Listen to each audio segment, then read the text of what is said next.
Assalamualaikum warahmatullahi wabarakatuh. Halo teman-teman semua, mahasiswa-mahasiswi ST Surakarta dimanapun teman-teman semua berada. Kita jumpa lagi di mata kuliah Investment and Capital Market bersama saya Era Trianita Saputra. Di sesi kali ini kita akan membahas tentang investasi saham ya. Jika di sesi sebelumnya teman-teman sudah mengetahui bahwa investasi dapat dilakukan ya di aset real dan aset finansial ya. Di sesi kali ini kita akan bahas satu persatu dan kita akan mulai dari investasi saham. Oke.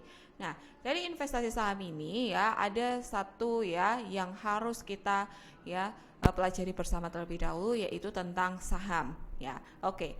Saham adalah tanda pernyataan atau kepemilikan seseorang atau badan dalam suatu perusahaan. Ini secara definisi, ya kan? Nah, tapi ya kalau ya secara sederhana bagaimana, Bu? Oke. Nah, ketika teman-teman beli saham ya, otomatis ya teman-teman akan membeli suatu kepemilikan. Dan kita lihat bahwa bentuk saham ya, yang mana saham ini adalah suatu ya isi yang menyatakan bahwa teman-teman semua membeli ya perusahaan, kepemilikan perusahaan yang ada di dalam suatu perusahaan ya. Di sini membeli kepemilikan ya. Nah, jadi kalau ya ada ya perusahaan yang sedang menerbitkan ya menjual sahamnya lalu kita beli ya, berarti ya nah perusahaan tersebut sedang ya di sini melakukan kegiatan suatu pendanaan ya. Oke. Nah, sekarang dari investasi saham ini ada contoh nggak, Bu? Ya kan? Nah, contohnya di sini adalah Telkom. Ya kan? Kita tahu bahwa Telkom termasuk perusahaan apa, teman-teman? Ya kan? BUMN, ya kan? Nah, dikatakan BUMN. Kenapa? Ya. Yang pertama adalah ya salah satunya di sini porsi kepemilikan saham ya lebih banyak dimiliki oleh negara Republik Indonesia atau pemerintah pusat ya. Nah, update ya terakhir sebesar 52. Nah, kalau sekarang pun juga bisa jauh lebih banyak. Nah, lalu ya sisanya, waduh Bu, kok sisanya ya kan? Nah, 47% atau kurang dari 50% di sini dimiliki oleh masyarakat. Nah, masyarakat di sini bisa ya dari perusahaan, bisa dari pribadi pun juga bisa. Oke. Nah, contoh Telkom apa lagi, Bu, selain Telkom ya? Nah, ada Mandiri, ada BNI, ya kan? Yang mana perusahaan tersebut ya termasuk ke dalam kategori perusahaan di bawah naungan BUMN ya. Nah, kenapa? Karena porsi kepemilikan saham ya lebih dari 50% dimiliki oleh negara Republik Indonesia. Jadi begitu, teman-teman semua. Oke. Nah, ada Telkom, ada BNI, contohnya ada BCA, ada juga Gudang Garam, ada Mandiri. Itu termasuk apa sih, Bu? Ya kan? Kalau di pasar modal kita bisa sebut sebagai apa? Terutama investasi saham. Oke, kita lanjutkan. Emiten. Apa itu emiten, teman-teman? Nah, emiten adalah perusahaan ya terdaftar di Bursa Efek Indonesia yang mana saham perusahaan tersebut dijual kepada publik. Nah, di awal ya saya menyampaikan bahwa perusahaan menerbitkan ya, perusahaan menjual saham. Oke.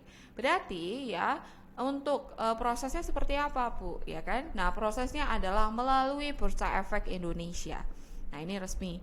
Jadi apabila ada perusahaan yang belakangnya ada TBK misalnya, nah itu adalah perusahaan yang sudah terlisted, artinya adalah perusahaan sudah terdaftar di Bursa Efek Indonesia dan kita sebut sebagai emiten ya di pasar modal.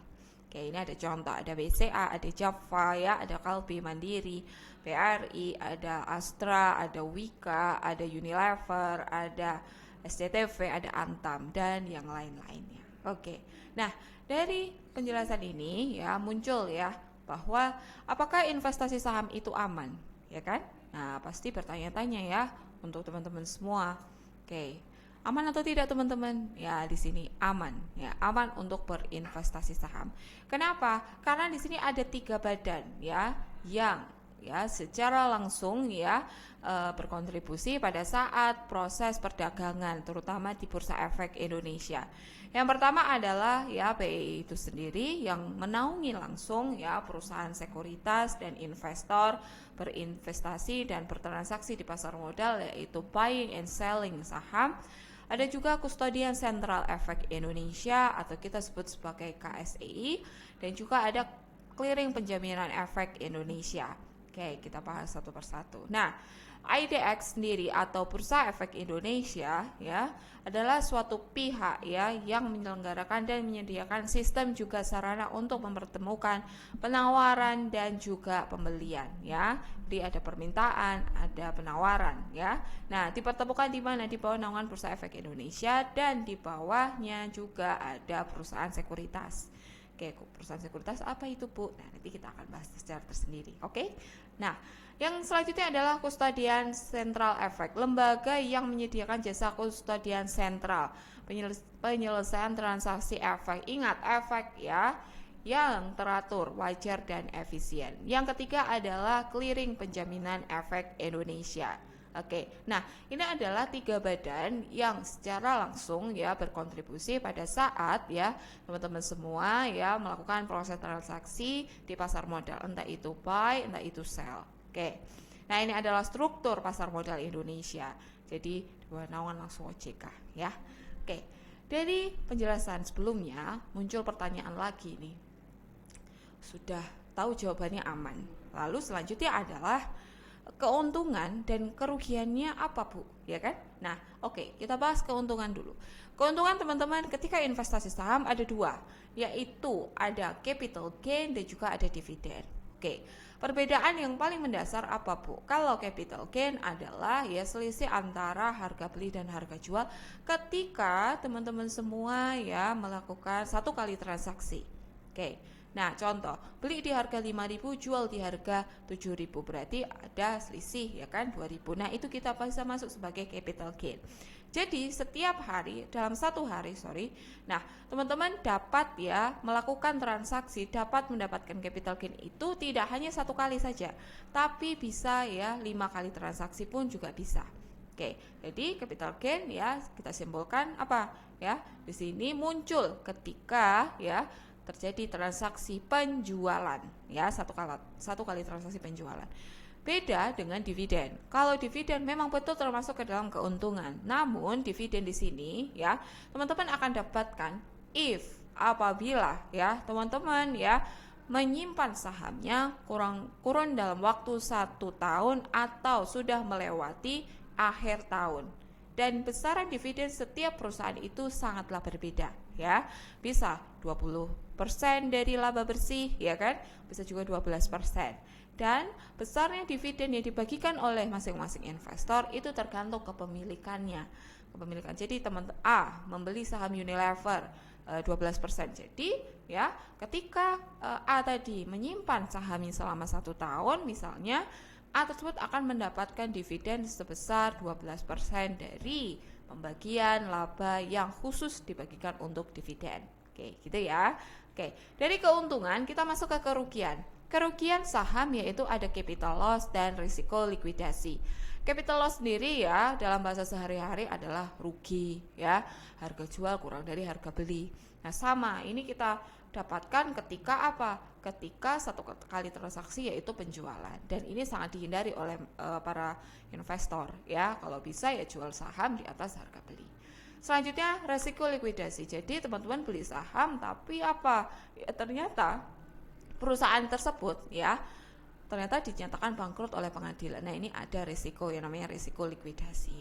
Dari keuntungan kerugian ada satu hal lagi ya yang akan kita bahas, yaitu biaya investasi saham. Nah, ini dia.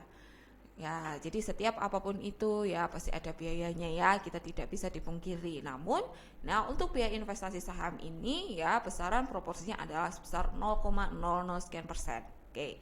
Namun kita bahas dulu ya biaya investasi saham, yaitu ada biaya beli dan jual dan juga ada biaya bulanan. Biaya beli dan jual di sini ketika teman-teman ya melakukan aksi beli dan aksi jual. Namun yang perlu diingat adalah ya masing-masing besaran ya proporsi atau nama biaya dari masing-masing perusahaan sekuritas itu terkadang berbeda. Ya, ada biasanya komisi broker, misalnya ada biaya beli dan ada biaya jual. Dan juga ada pajak ya, jangan lupa. Setiap kali transaksi pasti ada pajaknya. Dan juga ada biaya bulanan.